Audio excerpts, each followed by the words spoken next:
What are deductible business expenses for 2023? Congress understands the concept that in order to generate income, it is necessary to invest funds. According to the Internal Revenue Code, nearly all expenses incurred for the purpose of generating business income are eligible for deduction. The tax code provides a comprehensive set of guidelines consisting of numerous rules that dictate the precise circumstances under which deductions can be made. Fortunately, the average small-scale operator is subject to only a limited number of restrictions. In order for an expense to be eligible for deduction as a business expense, it must meet the following criteria. The expenses that are incurred for the business are both ordinary and essential, devoid of excess, and the main focus is on the business aspect rather than personal matters. To put it simply, any money that you spend in a sensible manner with the anticipation of generating business revenue can be considered as a deductible expense. What is an ordinary and necessary expense for a business?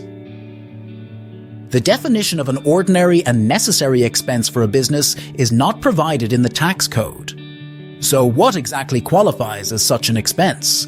In order to obtain guidance, it is necessary for us to examine court decisions and pronouncements made by the IRS. According to a judge, the term necessary means refers to actions that are deemed suitable and beneficial. A different judge determined that ordinary means refer to methods that are considered normal, common, and widely accepted within the business community, given the circumstances. In determining the ordinary and necessary nature of an expense, it is advisable to begin with a practical and common-sense perspective. Having a fixed location is a requirement for the majority of businesses, making it normal and necessary to pay rent or establish a home office, as it is considered a common and ordinary practice. At times, the solution may not be readily apparent. To illustrate, imagine Olivia, a real estate agent, who brings potential clients to Chez Cass for lavish $100 meals and beverages in order to discuss available properties.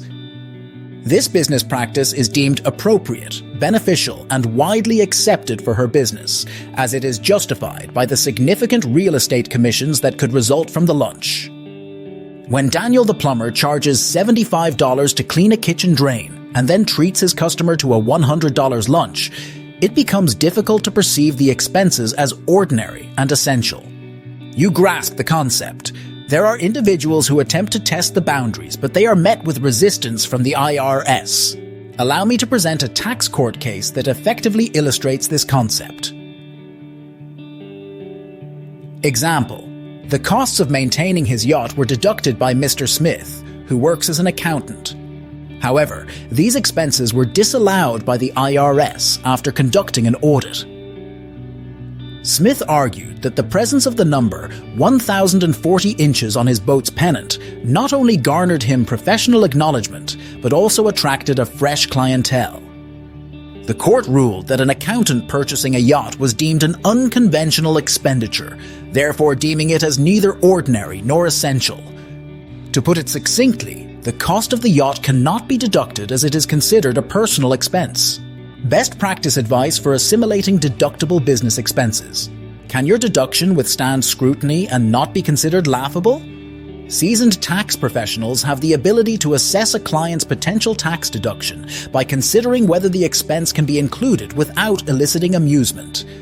Based on this criterion, one could argue that the judge's laughter effectively dismissed Mr. Williams' case in court.